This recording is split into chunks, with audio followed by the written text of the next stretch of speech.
Assalamualaikum warahmatullahi wabarakatuh. Perkenalkan, nama saya Sulfita dari jurusan Pendidikan Teknik Informatika dan Komputer kelas E Universitas Negeri Makassar. Di video kali ini saya akan menjelaskan mengenai materi yang berjudul pengembangan model desain pembelajaran. Pengertian model desain pembelajaran. Model pembelajaran merupakan komponen utama dalam menciptakan suasana pembelajaran yang menyenangkan bagi siswa, sehingga lebih efektif, kreatif, inovatif, dan berkarakter.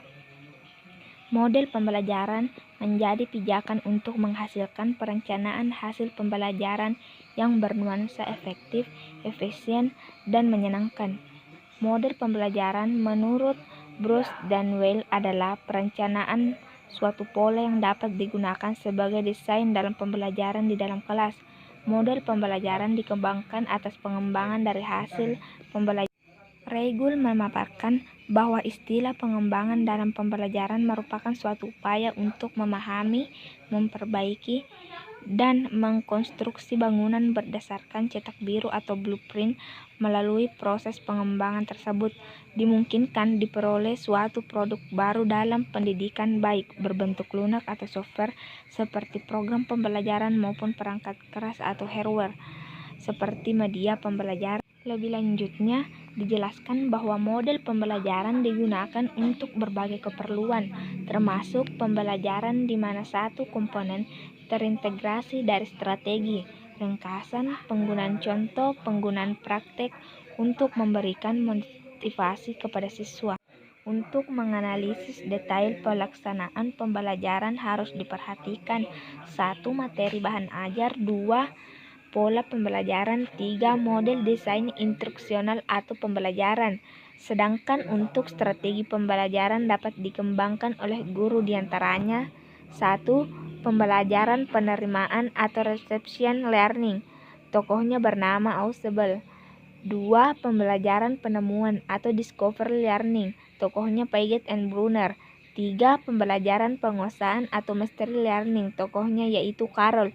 Dan terakhir, pembelajaran terpadu atau unit learning. Menurut Mearso, ada berbagai macam model. Ada 3 diantaranya adalah 1. Model konseptual, yang ada hakikatnya merupakan perwujudan dari suatu teori atau konseptualisasi teori-teori. 2. Model prosedural, yang bersifat preskriptif, artinya memberikan presentasi tentang bagaimana sesuatu. Dan yang terakhir yaitu model fisikal, yaitu model dalam wujud fisik. Regul dan Leril menekankan ada 3 komponen pendukung model pembelajaran, yaitu model pembelajaran, kondisi dan hasil pembelajaran. Model-model desain pembelajaran. Model-model desain pembelajaran adalah rancangan model-model pembelajaran sesuai dengan situasi dan kebutuhan siswa yang dirancang oleh desainer pembelajaran. Model-model desain pembelajaran ini dirancang sesuai dengan teori belajar dan pembelajaran atau implementasi dari proses pembelajaran, yaitu implementasi teori pembelajaran konstruktivisme, humanistik, dan behaviorisme. Implementasi teori belajar konstruktivistik dalam proses belajar pembelajaran dapat menggunakan metode belajar seperti penjelasan atau ceramah, tanya jawab, diskusi, penugasan, dan bermain peran. Implikasi teori belajar humanistik adalah guru sebagai fasilitator. Dan terakhir, penerapan teori behavioristik dalam kegiatan pembelajaran tergantung dari beberapa hal seperti tujuan pembelajaran, sifat materi pelajaran, karakteristik pelajar, media dan fasilitas pembelajaran yang tersedia. Prosedur-prosedur pengembangan tingkah laku baru. Di samping penggunaan reinforcement untuk memperkuat tingkah laku, ada 2 metode lain yang penting untuk mengembangkan pola tingkah laku baru, yakni shaping dan modeling. Shaping kebanyakan yang diajarkan di kuliah adalah urutan tingkah laku yang kompleks, bukan hanya simple response. Tingkah laku yang kompleks ini dapat diajarkan melalui proses shaping atau subject approximation. atau menguatkan komponen-komponen respon final dalam usaha mengarahkan subjek kepada respon final tersebut. Beberapa tingkah laku mendekati respon perkuliahan. Adapun 5 langkah perbaikan tingkah laku belajar mahasiswa antara lain: 1. Datang di kelas pada waktunya. 2. Berpartisipasi dalam belajar dan merespon dosen. 3. Menunjukkan hasil-hasil tes dengan baik. Dan terakhir, mengerjakan pekerjaan rumah dan penyempurnaan. Terakhir yaitu modeling adalah suatu bentuk belajar yang dapat diterangkan secara tepat oleh classical conditioning maupun oleh operant conditioning. Pengembangan model desain pembelajaran. Pengembangan model pembelajaran merupakan analisis, desain, konstruksi, implementasi, evaluasi, dan pengelolaan proses pembelajaran dan non-pembelajaran serta sumber daya untuk meningkatkan pembelajaran dan kinerja dalam berbagai situasi, institusi, dan pendidikan. Dalam proses pengembangan, Rusman dalam bukunya Model-Model Pembelajaran ada 3 komponen utama yang harus diperhatikan dalam pengembangan model pembelajaran, yaitu 1. Kondisi pembelajaran mencakup A. Karakteristik pelajaran yang meliputi tujuan pembelajaran dan karakteristik mata pelajaran. B. Karakteristik siswa. 2. Metode pembelajaran mencakup A. Strategi pengorganisasian bahan pelajaran meliputi antara lain bagaimana merancang bahan untuk keperluan belajar mandiri. B.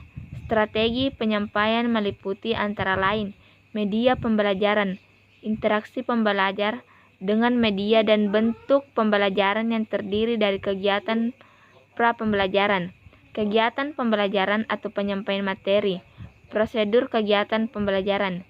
C. Strategi pengelolaan pembelajaran yang terdiri dari penjadwalan penggunaan strategi pembelajaran, pembuatan catatan kemajuan belajar siswa dan pengelolaan motivasional. 3. Pengembangan prosedur pengukuran hasil pembelajaran mencakup yaitu A. Efektivitas, B. Efisiensi, dan C. Daya tarik pembelajaran. Ada beberapa pengembangan model yang akan dikembangkan dalam pembelajaran. Model instruksional yang menghasilkan produk pembelajaran yaitu model Duffield-Merrill, model Robert Gagne, model Gerlach dan Ely, model Assur, model Eddy, model Ditch and Carey, dan MPI Atwi-Superman. Model Duffield-Merrill model pembelajaran ini dimulai dengan model desain instruksional yang menunjukkan lingkungan belajar yang efektif adalah berbasis masalah dan melibatkan siswa dalam 4 tahap yang berbeda dari pembelajaran. 2. Model Robert Gagne peristiwa pengembangan model pembelajaran yang dikembangkan Gagne berdasarkan 4 fase yaitu fase perhatian, fase retensi, fase reproduksi, dan fase motivasi. 3. Model Gerlach dan Ely dikembangkan sejak tahun 1971 dan cocok diterapkan untuk lembaga pendidikan karena produk model Gerlach dan Ely ini merupakan produk teknologi pendidikan yang menghasilkan perencanaan pembelajaran yang sistematis. 4. Model Assur. Model ini dapat digunakan untuk menetapkan pengalaman belajar yang dapat membantu siswa dalam mencapai kompetensi yang diinginkan. 5. Model Ely merupakan model desain pembelajaran Edy yang dikembangkan oleh Reiser dan Margaret. Model ini dengan 5 komponen yang diterapkan secara sistematik sesuai dengan menyebutkan nama model Edy atau Benny A 2011. Model Ditch dan Carey dalam bukunya The System Design of Instruction bahwa sistem model pengembangan pembelajaran mengacu pada 10 tahapan pengembangan. Dan terakhir MPI Atwi-Superman menyatakan untuk merancang model pembelajaran diperlukan sebuah pendekatan agar memudahkan instruksional designer merancang dan mengembangkan sebuah proses pembelajaran menjadi efektif dan efisien. Peristiwa model pembelajaran Gagne. 1. Mendapati perhatian. 2. Informasi objektif siswa. 3. Merangsang ingatan siswa. 4. Menyajikan stimulus. 5. Menyiapkan bimbingan belajar. 6. Memunculkan kinerja. 7. Memberikan umpan balik. Dan 8. Menilai kinerja. Dan terakhir 9 yaitu meningkatkan perhatian dan transfer.